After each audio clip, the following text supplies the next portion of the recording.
Hi, everyone.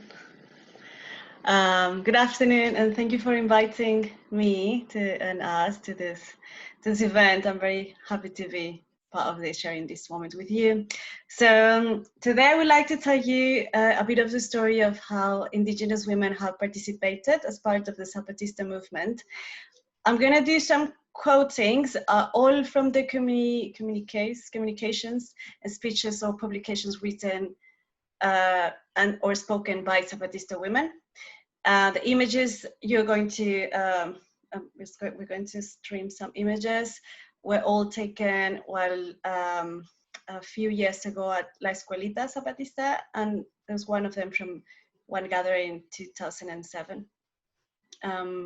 Although I'm not an indigenous Zapatista woman, I'm a Mexican mestiza woman, and I've been in solidarity with the Zapatista movement for almost 20 years now. I grew up in Mexico, and I think I was 9 years old when the 1984 uprising happened. If you've never heard of this historic event, or if you have a little about Zapatismo, I will very briefly explain. Well, the Zapatista movement started as a clandestine indigenous movement in the mountains of southern state Chiapas in the early 80s. In 1994, they came out to light as an armed movement and seized a handful of towns for 12 days. Ever since, the members of the movement have recovered extensive territory from caciques, these are colonial heritage landowners, and the Mexican state has maintained a low-intensity offensive towards its members. In the present, Zapatista movement is widespread in the Chiapas state of Mexico, comprising of 5 caracoles that hold several mares, which are Municipio Autónomo Rebelde Zapatista, Autonomous Rebel Zapatista Municipality. And those are formed by the hundreds of grassroots communities or comunidades de base. Just very roughly, the main principles of the autonomous government, Zapatista autonomous government, are to obey, not command, to propose, not impose, to represent, not supplant, to convince, not conquer, to construct, not destroy, to serve others, not serve oneself, to work from below, not seek to rise. I'm going to talk now about women. Before 1994, life for the indigenous women of Chiapas, and I'm quoting, was a very sad situation since the arrival of conquistadores. They stole their lands and subjected them to violence, humiliation, discrimination, marginalization, mistreatment, and inequality. They were exploited, raped, and enslaved by the land owners or caciques. Many of them escaped to the mountains and formed communities. As women say, men brought in with them the cacique ways, and home was yet again jail for women, with men acting like the little boss of the house. Housework was considered women's work, and overall women were treated as if we were nothing, as they say. Only men were authorities, participated or attended school. In their own words, we didn't have freedom. During the era of clandestinity, some compañeras were recruited, and they went to recruit other compañeras, village by village. Women started little by little to have positions of authority in their communities. They started organizing and talking about the necessity of having more compañeras that were insurgentas and milicianas too. This is participating in the armed part of the movement. In 1984, they came out to light, and I'm going to quote here, when they could no longer stand the mistreatment from those capitalist focus. They saw it was true that they did have courage and strength just like men, because they could face off with the enemy without fear of anyone. They were ready for anything the bad capitalist system tries to throw at them. At this time, they also released the Ley Revolucionaria de Mujeres, the Revolutionary Women's Law, to which every member of the movement would have to commit and adhere to. Little by little, women brought in more women to participate. They say they lost the fear and the timidity because they understood that they had the right to participate in all the areas of the revolutionary work. So this is how women turned an anti-capitalist revolutionary movement into their very own type of feminist revolutionary movement. Although if you ask them, they may not say theirs is a feminist movement. For them, feminism may sound like a choice or a word of privilege for middle-class, not indigenous women. They do consider the struggle overall as anti-capitalist and anti-patriarchal. They have very different understanding of the role of women within their communities and within the revolutionary political and social structure. Zapatista women are the holders or the sustainers of life. And since life is lived, oh, the screen. Oh my God, sorry, something happened with my screen. And since life is lived as revolutionary daily action, life bearers, life carers are highly valued because they maintain life. They maintain a life and life within the Zapatista communities. Zapatista women acknowledge that there's a lot of work to do, but they are actively working on educating themselves, their communities, and making this movement their own. Their participation in building this movement from the bottom has definitely made an impact for young women and girls who have a very different life than their mothers and their grandmothers had. And this could be a conversation we can have later about what else needs to be done. Well, for over, as you may know, for over 500 years, Mexican indigenous communities and many other indigenous communities all over the world have endured at the edge of their extinction, many of them having to be forced to sterilization and the erasement of the languages, the destruction of their territories and the ecosystem by which they live and understand the world. Zapatista women can be mothers, teachers, midwives, nurses, farmers, authorities at las juntas de buen gobierno, among many other roles. Many of them have been born after the 1994 uprising. And let me tell you that talking to a woman that was born and raised as a Zapatista feels like talking to someone from the other side of the mirror. They don't fear capitalism. They only know it from the outside. They endure war against them with such dignity and bravery. Their views about life, female strength, community, and work are part of one of those other worlds that exist in the resistance in this world. Zapatista women invite us to create our own ways of resistance and revolution. They have opened their communities to us to learn from them because they say we are fighting for a world where many worlds fit. And now I'm going to read an extract from one of the closure speeches at the first women's gathering, because it's a very poetic invitation for all of you. So it's all a quote. Remember, here in the mountains of the Mexican Southeast, you have us, Zapatista sisters and compañeras. On the day the gathering started, each of us lit a small flame. We lit this flame with a candle so it would last, because a match goes out too quickly and a lighter could easily break. That small light is for you. Take it, sister compañera. When you feel alone, when you are afraid, when you feel that the struggle is very hard, when life itself is very hard, light it anew in your heart, in your thoughts, in your guts. And don't just keep it to yourself, compañera, sister. Take it to disappeared women. Take it to murdered women. Take it to incarcerated women. Take it to women who have been raped. Take it to women who have been beaten. Take it to women who have been assaulted. Take it to women who have been subjected to all kinds of violence. Take it to women, migrants. Take it to exploited women. Take it to deceased women. Take it and tell each and every one of them that she is not alone, and that you are going to struggle for her, that you are going to struggle for the truth and justice that her pain deserves, that you're going to struggle so that the pain she carries will not be repeated in any other woman from any world. Take it and turn it into rage, courage, and determination. Take it and join it with other lights. Take it, and perhaps you will come to think that there can be neither justice, truth, nor freedom in the patriarchal capitalist system. Then perhaps we can meet again to set fire to the system. And perhaps you will be beside us, ensuring that no one puts out that fire until only ashes are left. And then, sister compañera, on that day, that will be nights, perhaps we will be able to say together with you, all right, yes, and now we are really going to begin building the world we need and deserve.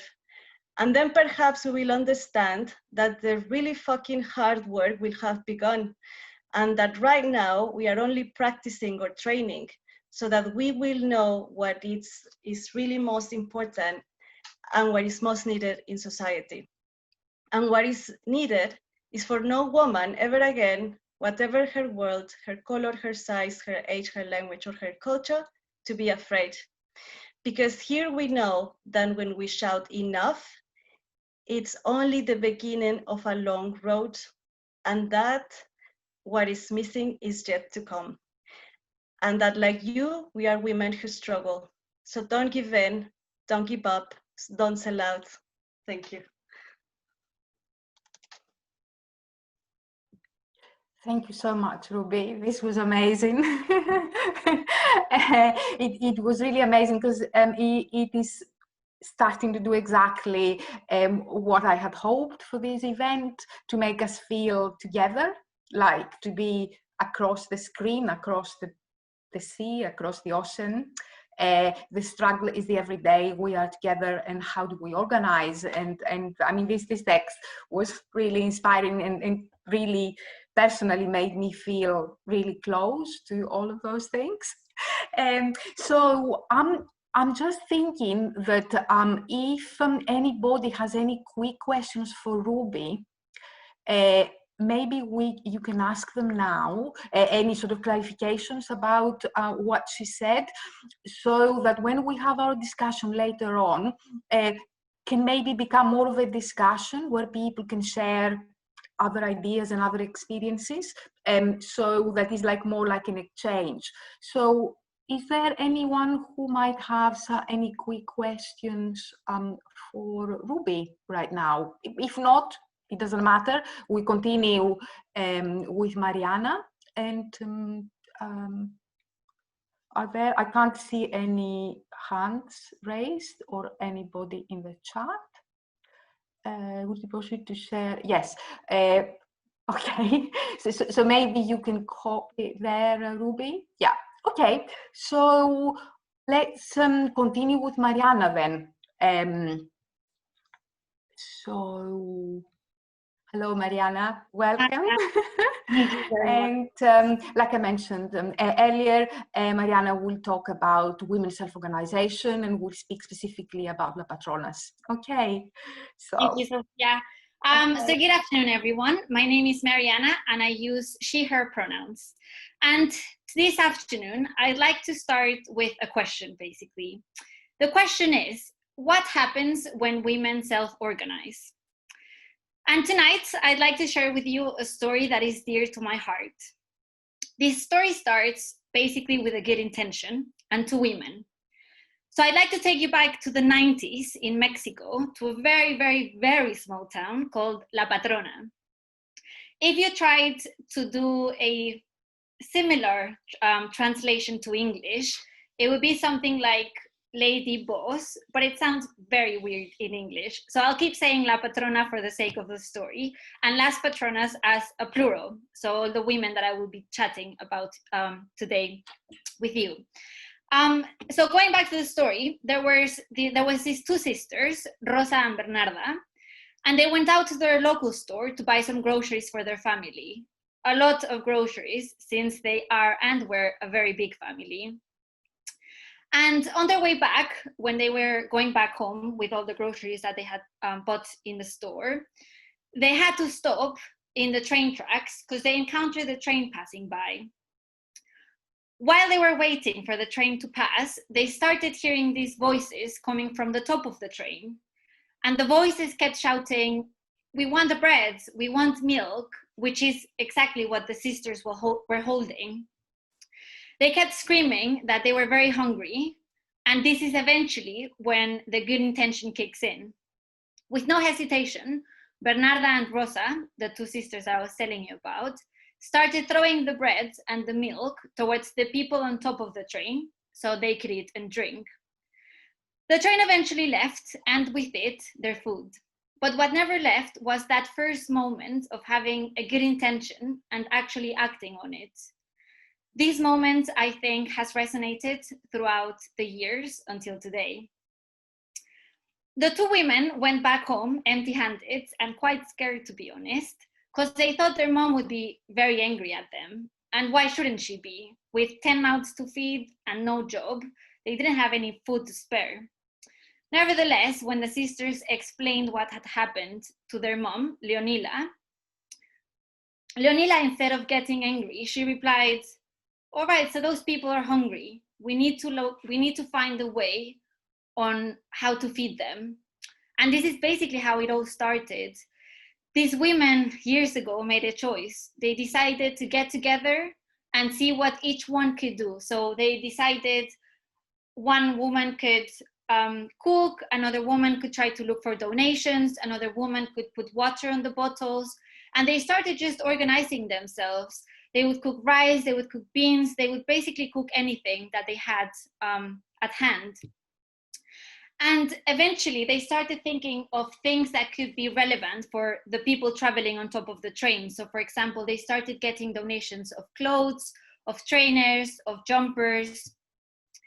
And basically what happened back then was that these people were traveling on top of a train called La Bestia, that roughly translates to the beast in English. And that's how we call the train back in Mexico. That's the reason why we call the train the beast. It's because that's what it is. It's a machine transformed to a beast that constantly kills people. It's common for people to fall from the train or to be thrown from the roof of the train by gang members or cartels. And this tragically ends on amputations. Thousands of people have lost both legs or arms to the beast. And this hasn't stopped. This still happens until today. There's a phrase in Spanish that I really like that says, Las Patronas llevan la vida a las vías de la muerte, which roughly translates to, the Patronas take life to the tracks of death, referring to the train tracks of the beast. And that's exactly what they've been doing all these years. They are going out to the train tracks every single day with no exceptions to throw bottles of water and bags with food to the people on top of the train. Back then, they didn't know they were Central American refugees leaving their home countries due to war, persecution, violence, gangs, cartels. 30 years later, these women are experts on migration because they hear about these stories every single day of their lives from the voices that speak from this reality. But above all, I think they're experts in kindness, and I think kindness is always revolutionary. Coming from a patriarchal society with no infrastructure, no access to education of basic services, these women managed to teach a whole country, and later on the world, a powerful lesson. Kindness, along with women self-organizing, can do much for entire societies. They wake up early every single morning and cook huge amounts of food so they can go out to the train tracks, sometimes even 3 or 4 times a day. With a handful of bags and bottles, with a handful of bags of food and bottles filled with water, they stand next to the train and hand the water and the food to the people on top of the train. I think above all, they stand next to the train with their hearts in the right place. It's hearts that try to give a bit of hope and dignity to people that are constantly rejected by countries, governments, and policies. And if I spoke a little bit about the statistics, for example, yearly around 400,000 refugees try to cross Mexico to get to the US. They have to cross more than 3,000 miles on their own while being persecuted by immigration institutions, police, cartels, and even human traffickers. Getting kidnapped, beaten, raped, or assassinated is common, but they are left with no choice really. It's either the uncertainty of this happening in Mexico or the certainty that this will happen in their home countries. There are 93,000 things that need to change in Mexico and the world for that matter. But I think that we need to acknowledge that there are some people in different parts of the world fighting different fights that are worth talking about. And I strongly believe Las Patronas are one of them. If you ever get the opportunity of meeting these women, I can assure you with my hand in my heart that your life will change. But my main point tonight is not to get you to buy a one-way ticket to Mexico and spend 3 months with them, especially now taking into account you can't even travel. My main point tonight is the following. When women organize, the world is bound to change. So find something that makes your heart beat, something that makes you feel angry or frustrated. And once you have that, try to change it. Start organizing with more women. And once you've done that, share it. Share it far and wide. Share it like I shared the story of Las Patronas with you tonight. Be inspired by women that have managed to self-organize, like Las Patronas or Kurdish women or Zapatistas. And after you've been inspired, act. Act yesterday, act tomorrow, act today. Act and learn on your own flesh what happens when women self-organize. Thank you very much for listening. Thanks so much, Mariana. Again, I'm just gonna do the same. I'm just gonna ask if anybody has any quick questions for Mariana, anything to clarify. And if not, I'm just gonna move to the next bit, which is one little thing that I would like to share myself from the other side of the Atlantic. To have this across the world idea, which is not something from my own experience, because it's like a Spanish thing, and I'm not Spanish, I'm Greek, for those who recognize my accent. But it is something that I discovered recently, which I think connects with these stories in a different way. So we will play in a minute a little film that Viki is going to share, not the entire one, but just the first 4 minutes. And it is a film that was made by a group of women called Precarias a la Deriva, who were a group of women in a general strike in Spain in 2001, who could not strike because they were precarious, refugees and all of that. And instead of striking, they started walking through the city and asking questions, the people who were in the pickets. And they did a kind of the sort of like picket survey.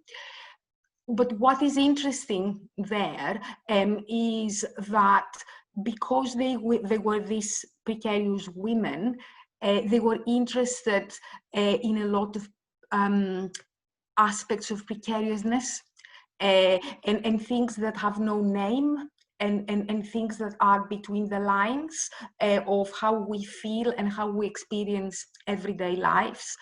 And in the sort of Marxist theory, some people might have heard about the workers' inquiry, which is a way that the workers are investigating their own material conditions in order to understand how to resist.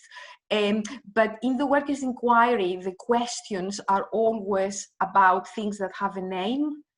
There is no space for all these other things which are defining our lives. And I find this work really interesting, and it's also not publicized. We don't know any of that. And there is a book that they produced through this research, which currently only exists in Spanish, which is like a curious thing that it has not been translated to English. So maybe we need to do something about this. So maybe Viki, you can play that. Thank you.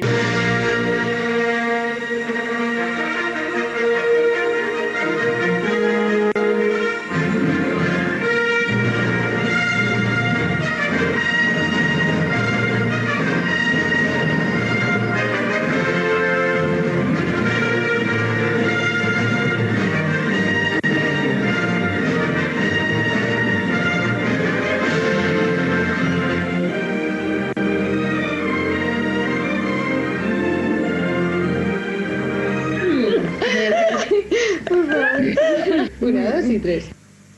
Precarias a la deriva empezó como un encuentro y un acontecimiento. Un encuentro de mujeres que buscaban otros agenciamientos entre pensamiento, denunciación y acción política. De mujeres que querían una política que partiera de sí, pero que no se quedara en sí. De mujeres que aspiraban a retomar el continuo trabajo-no trabajo como terreno de la política. Precarias como grupo comenzó con la huelga, con el deseo de salir a la calle de otro modo, visibilizando todo aquello que escapaba a las convenciones de una movilización clásica. Personalmente me sumé a la primera asamblea porque sabía que hablaríamos en primera persona, desde nuestras situaciones. Rescatar lo que nos une en ese modo de vida precario, haciendo hincapié en la riqueza de los saberes y de las experiencias de unos trayectos vitales cada vez más móviles. La precariedad en femenino significa comprender las realidades de la precariedad en primera persona y desde un punto de vista de género. Porque éramos y somos mujeres, porque la división sexual del trabajo que asigna el continuo cuidados, atención, sexo a las mujeres persiste y se complejiza. La precarización y pobreza tiende a ser femenina, y por eso la necesidad de actuar desde un espacio de mujeres y con una mirada feminista. Porque la feminización del trabajo está reconfigurando las articulaciones materiales del contrato sexual y también está haciendo estallar las categorías de la economía clásica. Cuestiones que tienen que ver con la reproducción de la existencia, lo que algunas llaman la sostenibilidad de la vida, sin la cual lo demás no rula. Y aquí reproducción va desde el cambio de pañales hasta la gestión de un sinfín de cosas, pasando por el bienestar emocional. Cuestiones que tienen que ver con los lugares destinados a las mujeres en el mundo laboral y la expansión y erosión de estos lugares. El trabajo sexual como trabajo de escucha y cuerpo, el trabajo de imagen e imaginario, la crisis de los cuidados y sobre todo porque la crisis nos gusta.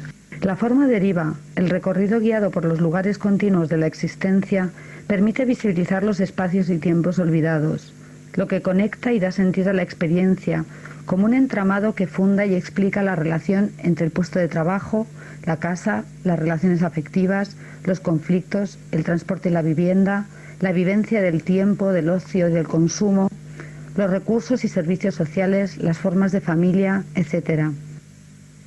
Elegimos movernos porque somos móviles, pero al movernos juntas inventamos otra forma de la movilidad. Una movilidad que es la de la velocidad de nuestra corporidad común, aferrando la ciudad, haciéndola territorio de alianzas y de conflicto, desde y contra la precarización de la existencia. Es la manera de recorrer en común caminos que suelen ser individuales y de así pensarlos de forma colectiva y reapropiarnos de ellos en muchos casos. Porque permitía llevar a cabo ese andar contando y preguntando de manera literal. Nos daba la posibilidad de explorar la precariedad como un contexto vital que excede el tiempo y los espacios laborales, sin investigadoras ni investigadas. Caminar en sí ya es un acto radical en la era del coche, y más aún caminar en colectivo, con los oídos atentos y los ojos muy abiertos.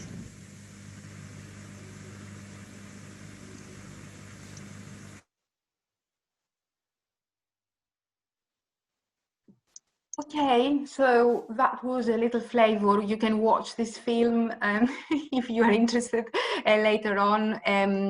I think it's very interesting that is not that known, and we can't find the text in English at all of the book.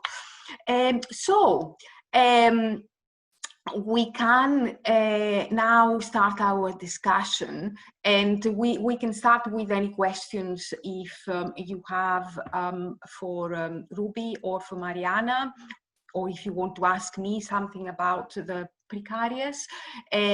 We can also sort of ask each other. So Rubi can ask Mariana and Viki, and also we invite you to share things with us, like any thoughts that you might have. I mean, basically, this session is trying to make us think about the difficulties, about the conflicts, in the struggle, about the fact that we have to fail and restart again, and the conditions, and how this becomes worse for the fact that we are women. And then, of course, we can expand that in seeing all other forms of discrimination, the race, the disability, like how all these elements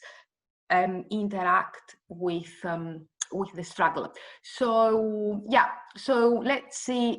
Ruby, in the meantime, Ruby has put a link there for the text. Yeah, and I just wanted to say there's one raised hand we missed earlier, somebody called Fabi or Pabby. So if you still want to ask something, you can do so now. Sorry I missed it. Yeah, it's okay. It took me a while to figure out how to do this stuff properly. Can you guys hear me? Yeah, yeah.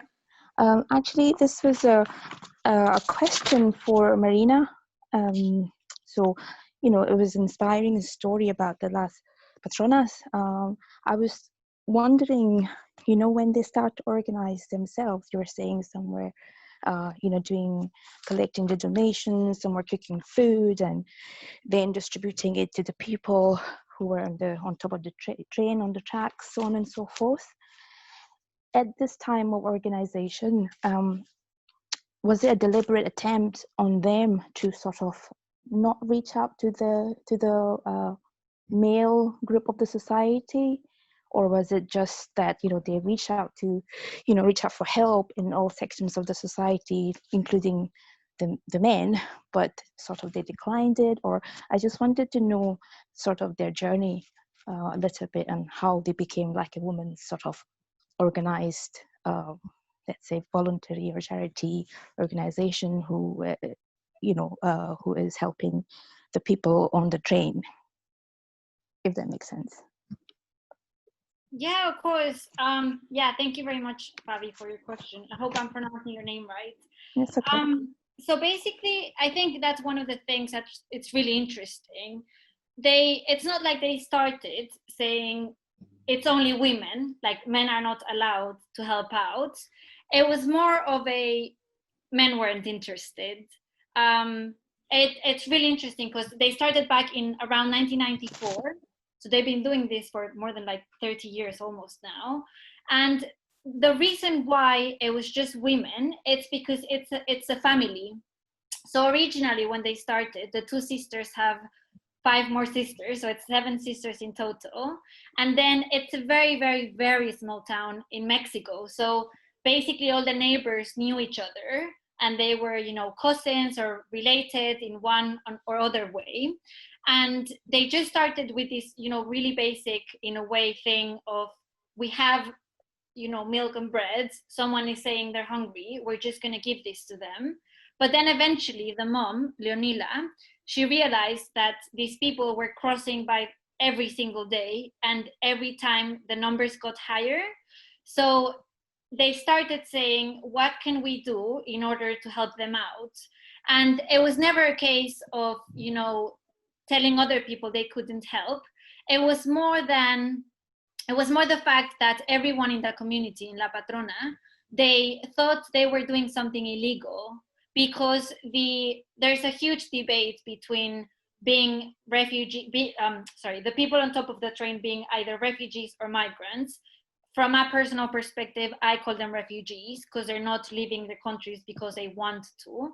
And in Mexico, there was this huge, specifically in this town, because again, it's a very patriarchal society in a very, very small town. All the men started thinking that the women that were helping them, they were doing something wrong. They were doing something illegal. So a lot of people, especially men, didn't want to get involved or didn't want to contribute in any way because they thought that what these women were doing was illegal. So it was more of a thing that it started happening in a very small scale. At the beginning, it was just these 10 women, which again, were all related. And eventually what happened, so the thing that changed the whole picture was that 4 students from a university in Mexico were on top of the train, and they saw the women handing out the food for the refugees. And these students were doing a movie for a project in university. So from this video and from people actually going there and seeing what they were doing, that's how they started getting bigger. But I don't think it was never, it was never a case of oh, it's just women, we're the only ones doing this.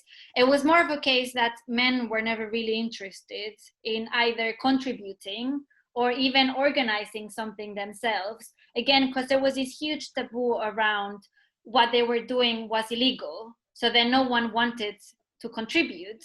And then there was also a lot of really complicated things for them with their husbands, for example, because they would be like, eventually they have a place, like a dining room kind of a thing, where the refugees can stay and they can spend the night. This was just built relatively recently, so about 9 or 10 years ago.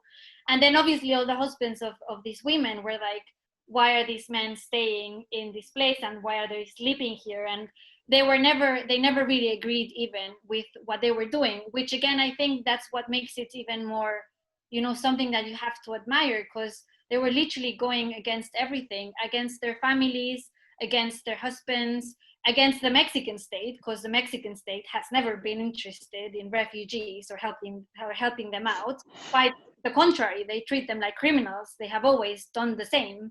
Doesn't matter if it's Obama or Trump, it's always been the same. Like the policies of the Mexican state have never been, you know, to help out refugees. So yeah, I hope I've replied to your question, Fabi. Yes, of course. Thank you very much, Mariana. My pleasure.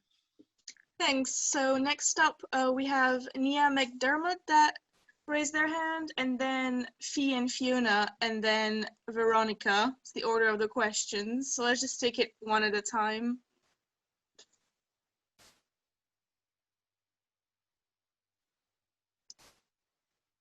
So that's Mcdermott first. Don't know if I'm pronouncing that right.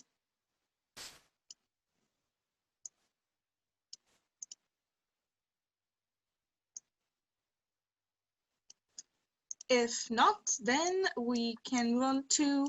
Hold on one second.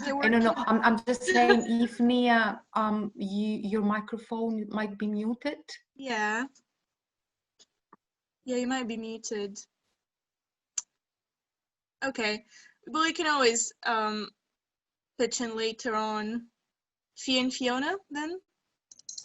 Hi, thank you. Hi from Scotland. Thank you so much. This was really amazing to hear the stories, and yeah, very inspiring and motivating to keep up the struggle over here as well.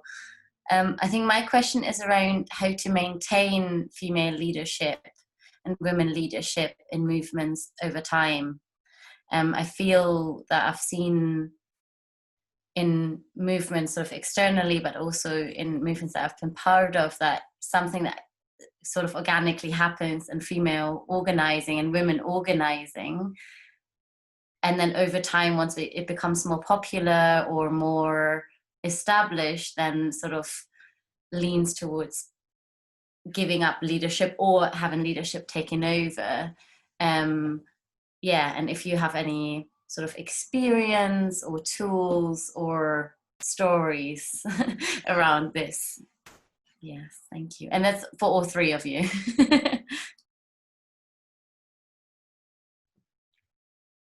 Ruby or Mariana?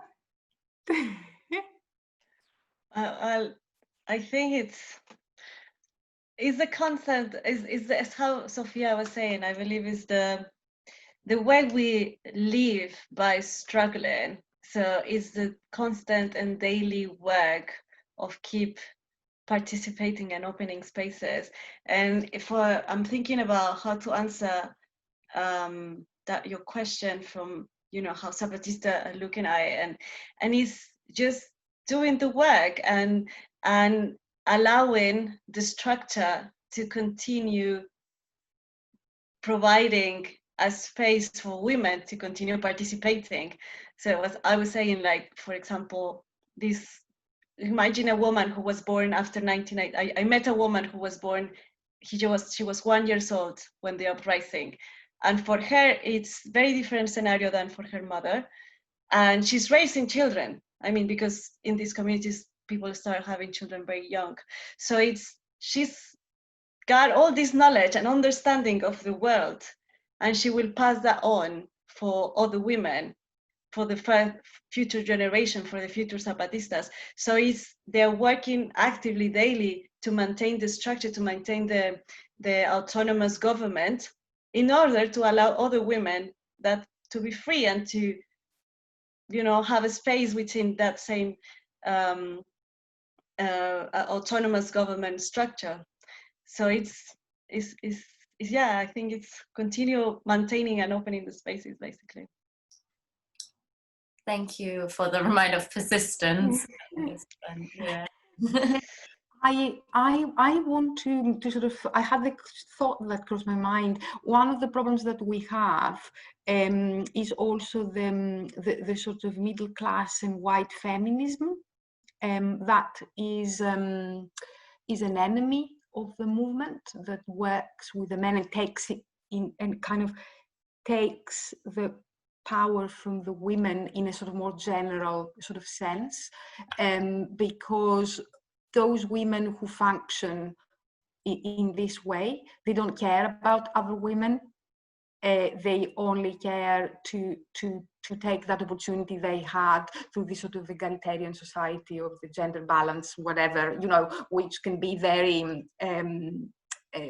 they just for the sake of it, rather than actually doing anything at all, to build careers, and then they attack other women. I have seen this in my eyes happening in the workplace.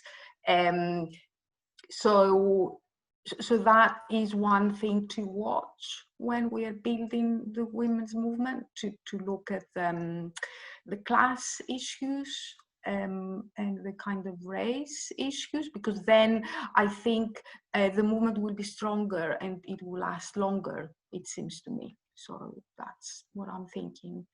Mariana? Yeah, if I could add something just relatively small, I guess.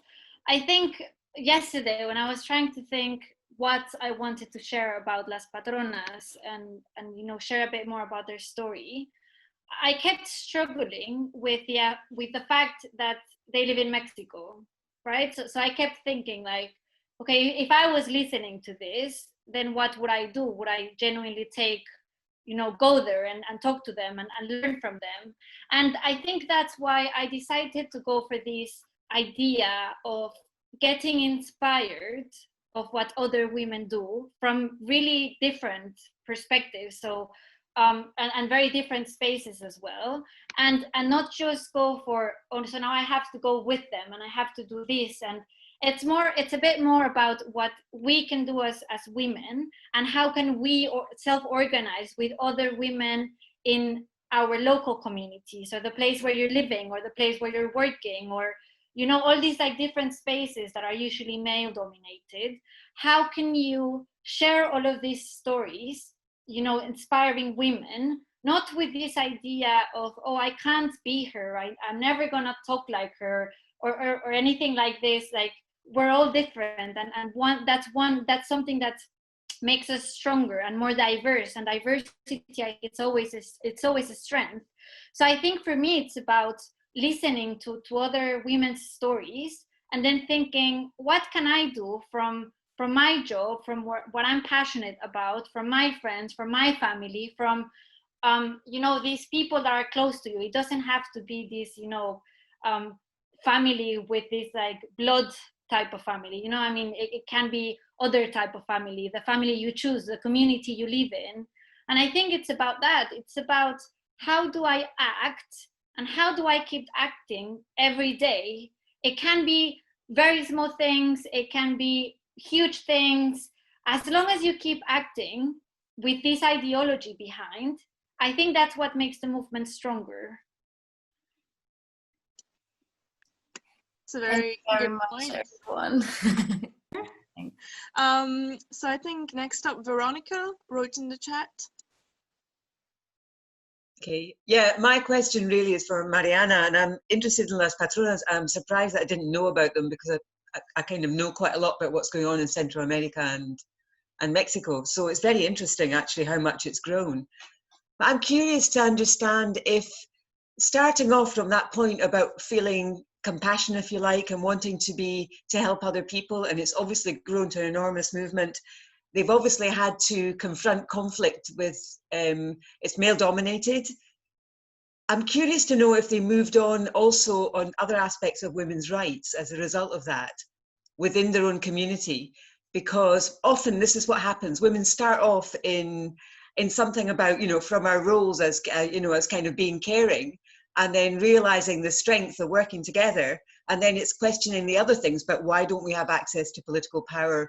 Why is it that women are experience violence, gender-based violence, much more than men, et cetera, et cetera. So I would be curious to know if that's happened, because I cannot believe that the men allowed all of this to happen without any attempts at repressing them. So, and I think it's relevant here, actually. I mean, I've been back here 15 years now, and it's just very much more subtle in our reality. The kind of attempts at repressing our, you know, our endeavours for equality. And there's a lot of things that I found that is very obvious from the discussion about the women and the Zapatistas, how easy it is for women to recognise oppression and the class oppression and historic oppression, and then from there patriarchy and such like. That's much harder here, you know, because of the situation. So we actually face greater difficulties in some ways. So there's kind of two bits to this. One about Las Patronas and what they've moved on to, and have they joined up with the wider women's movement as a result of this? And the other is our own difficulties here about really getting, you know, women and men on board. So. Sadly, Veronica, I wish I had a better reply for this. But if I'm being honest, I don't think much of their life changed if you take into account that they still live in a very patriarchal society, and that the Mexican state is still a very oppressive state, as many other states as well. So I wouldn't say that, you know, from this, they got to this, you know, feminist ideology, or they started, you know, organizing in a different way, like Zapatistas, for example. I think there's this huge issue in a way that on the one side, you have these, you know, extremely inspiring women, then again, falling into the same, into that category of the, you know, women are the ones that look after, and women are the ones that cook, and women are like all of these things that I think actually someone was saying them on the chat. So I don't think, if I'm being honest, that changed as much as it should have. I would say that it changed a bit in the sense of these women are way more empowered than they were before, in the sense of they're a bit more independent than they were, you know, 30 years ago. And I don't know, I think it's really interesting if you get to, you know, actually speak to them and chat with them, and the way they think and the way they work, it's still not, you know, a feminist perspective. And I don't think they either really care about it, to be honest. I think they're more about, we found this thing and we want to make it bigger, and we want to help more people, and we want to contribute as much as we can. So the other thing that came out of this, which was really positive, was that a lot of you know, places like safe havens for refugees in Mexico started connecting with each other.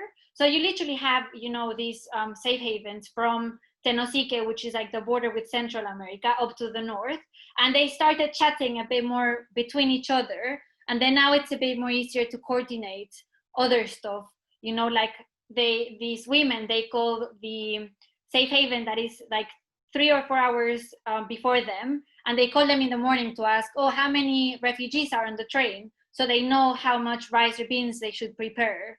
I think there's still a lot of work to be done, to be honest, but I do think that one of the most amazing things from this struggle and from this movement, in a way, is that more people are learning about it, and more people are willing to go there and, you know, exchange ideas as well. And hopefully I would be the happiest woman ever if, you know, 10 years from now, I'm talking about Las Patronas from a feminist perspective, and, you know, everything that feminism did for both the feminist movement and Las Patronas as well.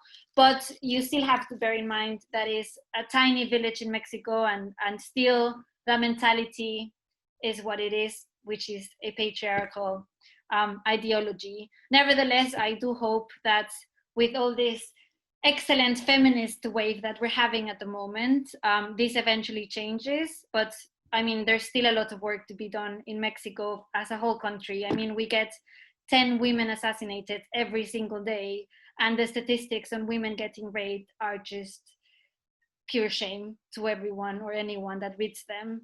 But yeah, I do hope that eventually that changes. I think Rubi would have a way more, a better reply on terms of, you know, the Zapatistas and women that are actually self-organized from scratch, from the beginning. But yeah, I wouldn't say this is the case with Las Patronas. I think regardless of, I find the initiative of Las Patronas quite disruptive to the way we're organizing, the way our world is organized. I mean, you have these migrant people, you know, rebelling against the border, rebelling against the oppressive places and structures, governments, and all of these, you know, politics going on from the US to the Central American countries. So it's way the other side, you know. You have this political vision of borders and you know, and initiatives in Central America to provide profit to countries like the US. So they are, and again, we go back to the role of women and the Zapatistas living in, and this is the role of women in every environmental struggle. You have lots of women very strong, protecting life and protecting human lives. Nowadays is quite an anti-capitalist thing to do. and for me, any anti-capitalist action is also an anti-patriarchal action, because it's the same structure, it's the same system. So I feel it's, regardless of whether they do say or know about feminism, I think it's quite rebellious and the work that they do, because they don't do it for profit. They don't do it to get rich or to get, it's not work. They do work, they do labor, but that labor is sustaining life, is not providing wealth or profit to anyone. So it's, and that is a disruption in the system, in my opinion. And yeah, well, one interesting thing, you see the people in the train, they're women too, but they mostly men. Of course, women have it worse, as Mariana mentioned. Women have to take contraceptives because they assume they're going to be raped. There are many other, as Mariana said, you know, charity organizations across the Mexican territory that provide, you know, support to the women who are raped, to the children that are traveling by themselves as well. And it's all these tiny sparks of support of this flow of life that is people, you know, and that is the life keepers, you know, the life sustainers. And that's, for me, the most rebellious thing one can do these times, you know, protecting life beyond borders and beyond capital. And yeah, well, this is, as for me, in the terms of Zapatista, they call it all before, everything before the uprising, they call it la larga noche, the long night. And as they say in the text I just cited before, it's going to be, I mean, things need to get very dark for us to ignite, and for then, and that's what they call to prepare for that. And yeah, they were, as I read, the situation was really bad. Like, they were starving, living in the mountains where no one could harvest anything, where the land is poor to do things, because the good lands was on the hands of the caciques. So it's barely having nothing where they come from, where they come their strength, having nothing, starved, seeing their children dying from curable diseases, seeing that the hospital was really far away, and saying, we need to solve this in a way where we, our health providers, because the Mexican state, you know, we don't belong here, they want to erase us.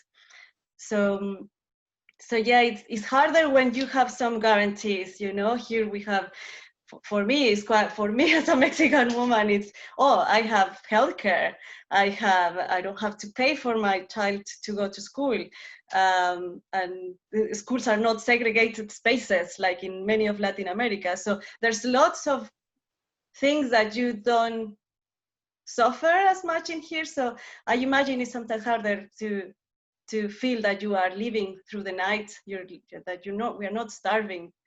And so, but I think it's the question to ignite something in this kind, in Europe or any other country that is not, I don't like using those terms, but you know, like the countries where we come from, the global south,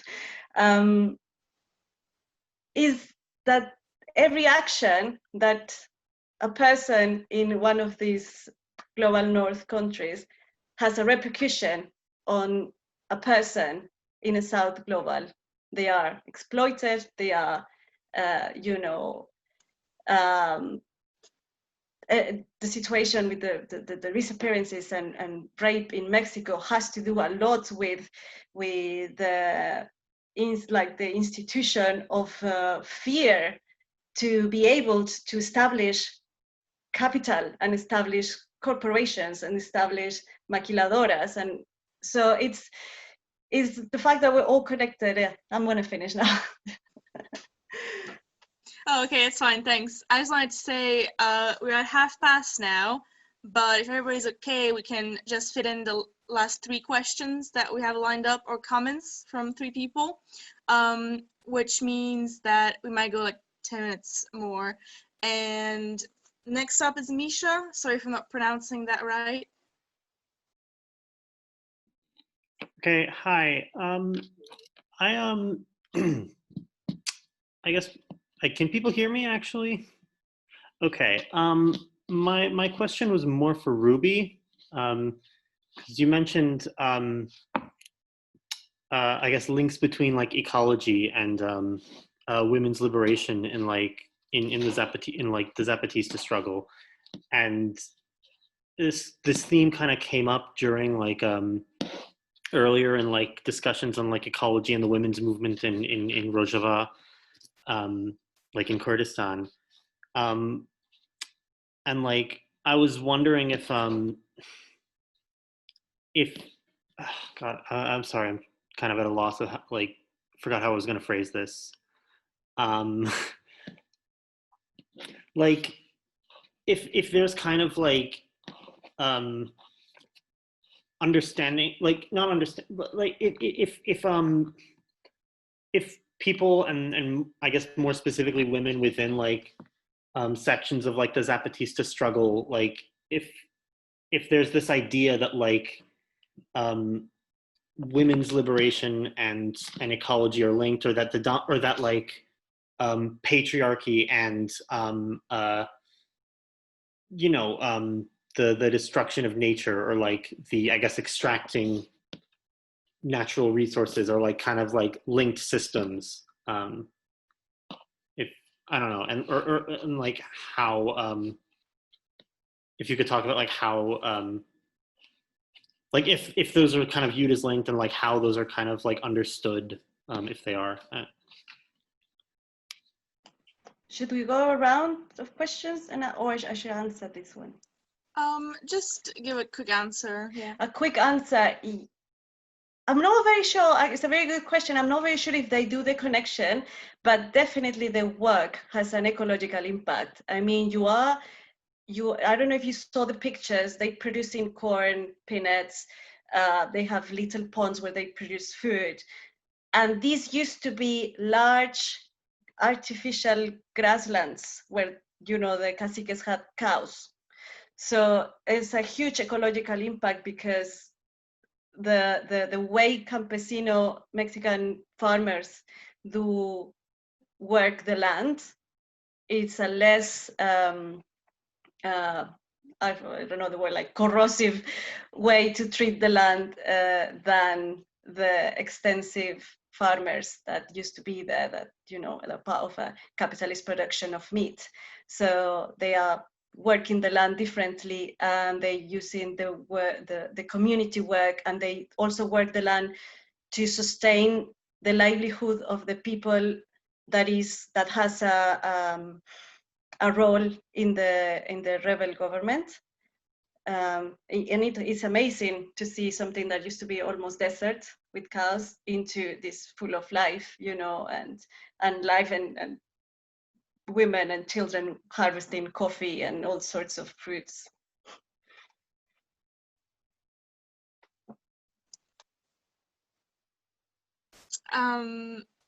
Yes, okay. Sorry, I'm just scrolling up the chat. Technology is very hard.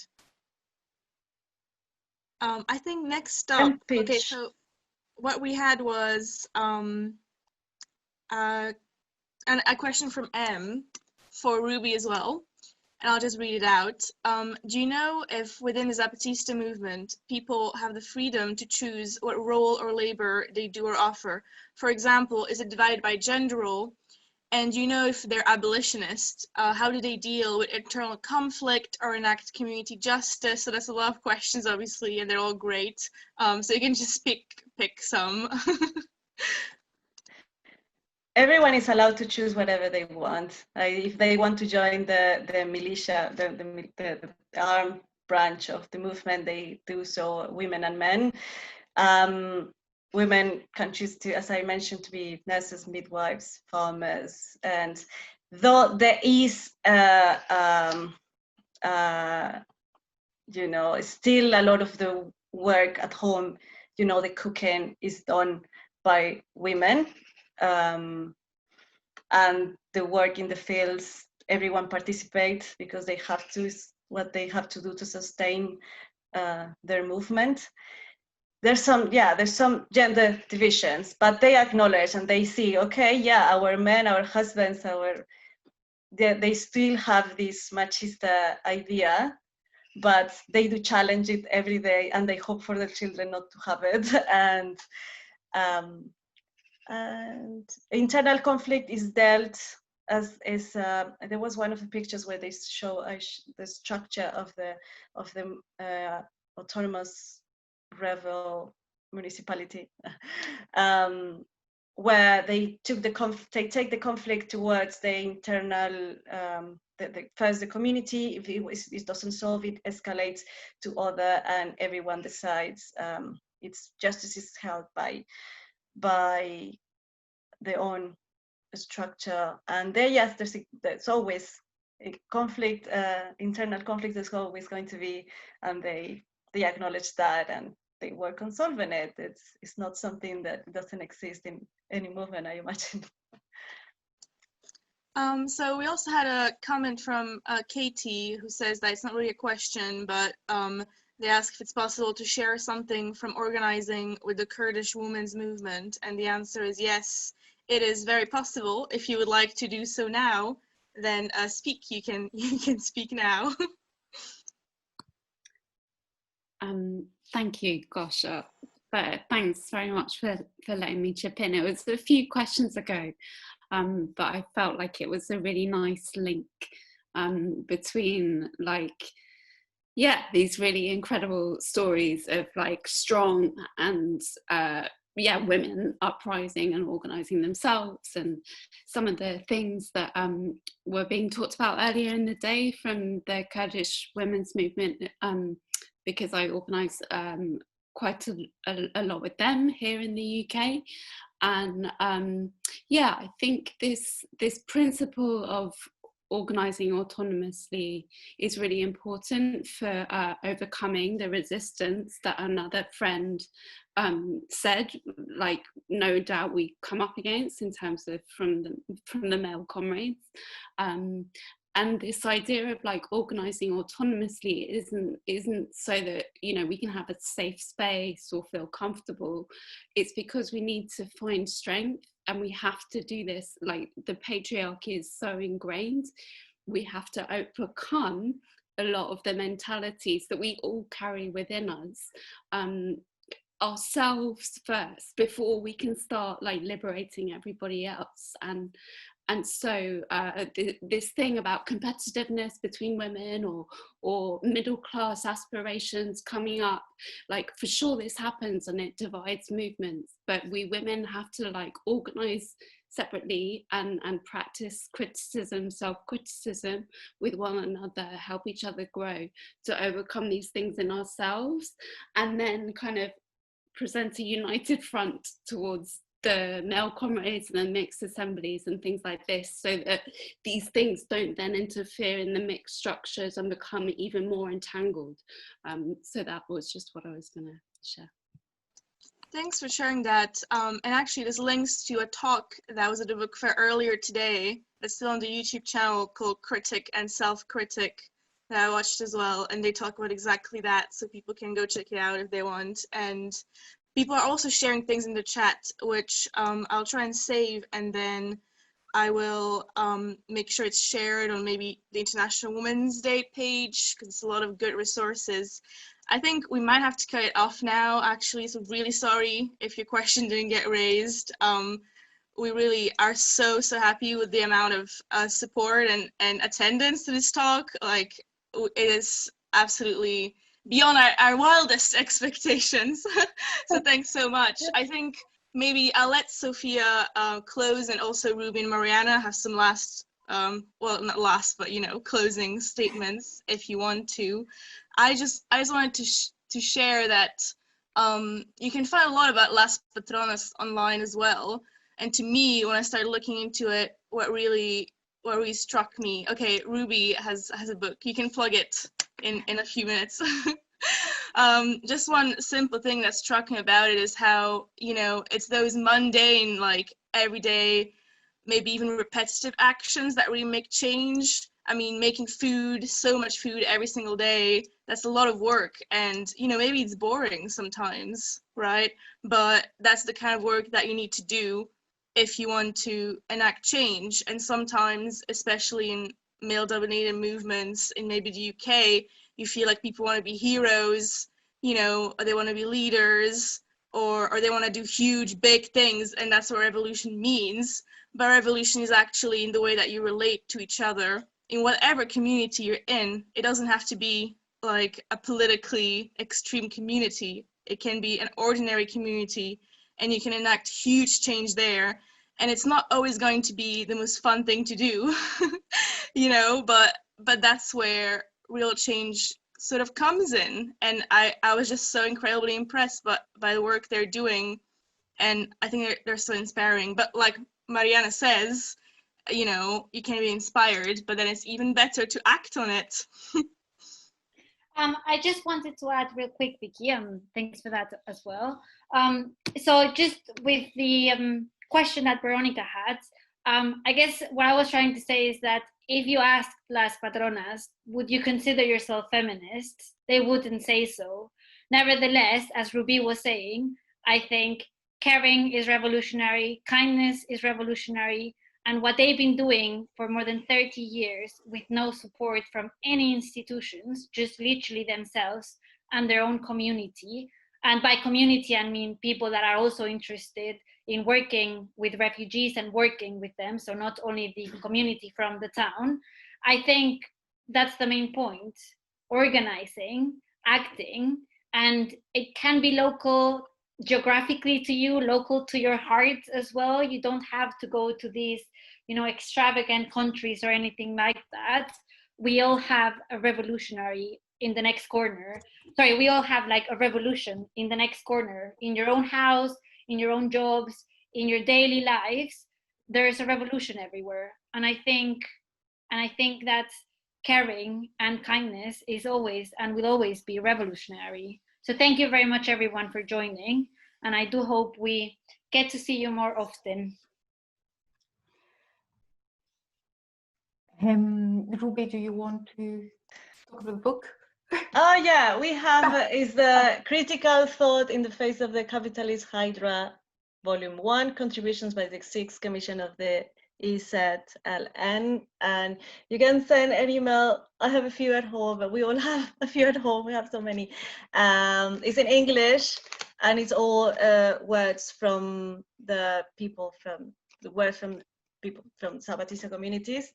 Yeah, I can send to the UK. Just send me an email. I just put my email there.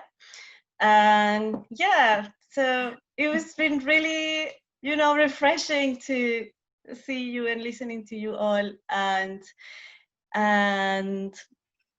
yes, Mariana said, like, I think as long as we keep questioning the core of things, questioning why do we live in this structure, and what is the, you know, the capitalist seed in, you know, in the middle of everything we do, in the middle of everything in our work. Why question the structure at your job? Question, you know, the way your village or your city is organized. Why is it organized in such a way? There's always things, but always question, how can we get free from a capitalist way of organizing our society?